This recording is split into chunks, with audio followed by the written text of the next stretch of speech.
students. In financial market series, this is my 8th video. In present video, I am going to explain about types of prospectus.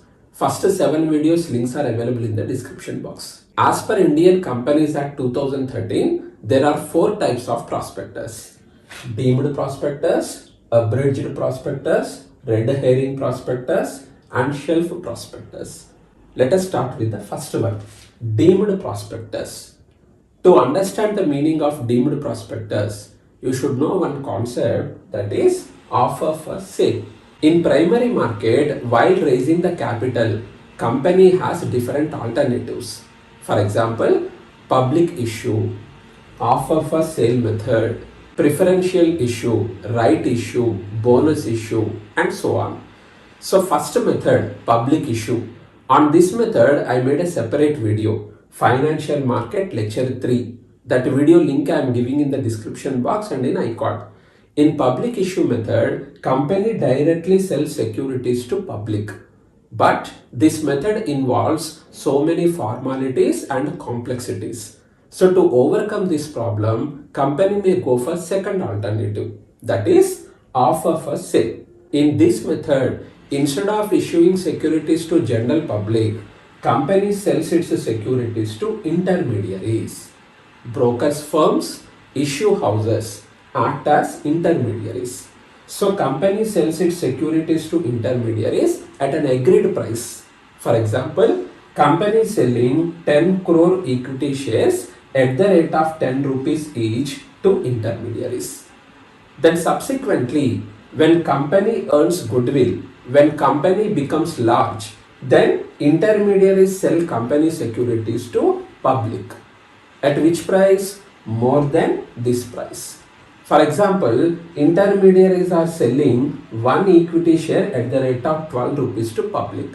Here, the benefit to intermediary is 12 rupee minus 10 rupee, 2 rupees. Thus, company is saved from the tedious work of making a public issue. This method is known as offer for sale. In this method, when public apply for company shares, when they know about company, so intermediaries issue one prospectus to public.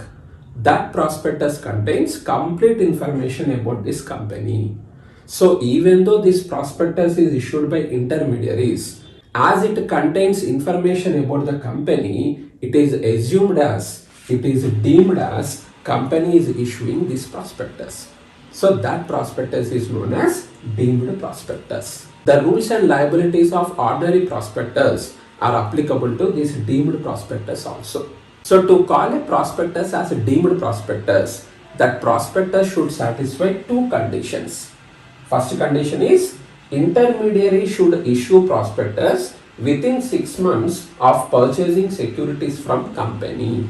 For example, from company, intermediary purchased these securities on 1st March 2021. And assume that these intermediaries are issuing deemed prospectus on 25th June 2021. So the gap between these 2 dates is less than 6 months now. Therefore, the prospectus which is issued by this intermediary is considered as a deemed prospectus. Then, second condition is, at the date when prospectus is issued to the general public, company should not receive money from intermediary. Here, how much amount intermediary should pay to company? They are buying 10 crore equity shares at the rate of 10 rupees each. So they have to pay 100 crore rupees. Assume that after buying the securities, immediately they paid that money to company. In that case, the prospectus which is issued by intermediaries is not known as deemed prospectus. Assume that they purchased securities from company on 1st March 2021, but they are not paid the amount immediately. So they want to sell these securities to public at 12 rupees each. From that sales proceeds, they want to clear the due amount of company. So here, at the time of issuing this prospectus to public, they have not paid the due amount to company. No? In that case, The prospectus which is issued by this intermediary is known as deemed prospectus. So this is all about the first one. Now come to second type of prospectus, abridged prospectus. Abridged prospectus. When company wants to raise the capital by issuing shares or debentures to public, then public should know about the company. Then only they will decide whether to invest in this company or not. So how to give information about the company? For that purpose, company issues prospectus. But prospectus contains a detailed information about the company. So it becomes difficult for the investor to read a prospectus fully. So there is a provision in Companies Act, that is, every public limited company must prepare a summary of prospectus. That summary is known as abridged prospectus.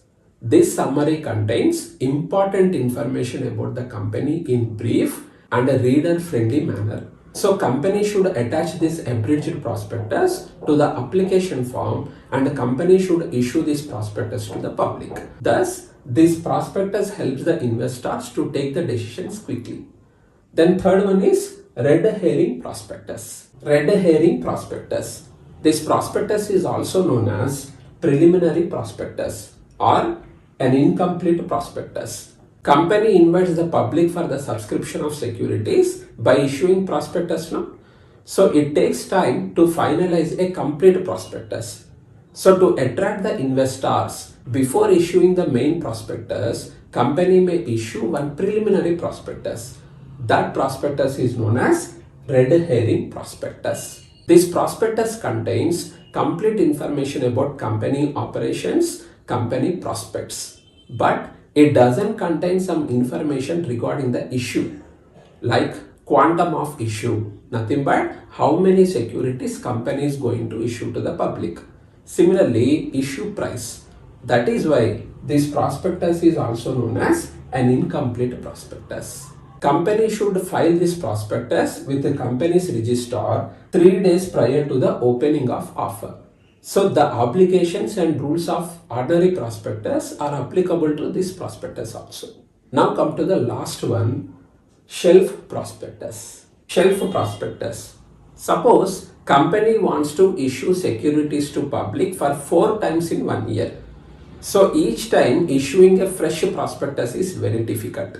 So company wants to issue only one prospectus for these 4 issues. In that case, company should go for shelf prospectus. So this is one prospectus for multiple issues. Company should mention the validity period for this shelf prospectus. This validity period should not exceed 1 year, and validity period starts from the offering date of first issue. So within 3 months before the issue of second offer, company should submit this shelf prospectus to company's registrar. Shelf prospectus allows the company to issue securities to the public for number of times without issuing a fresh prospectus each time. So this is all about types of prospectus. Hope this video is helpful to you. Thank you.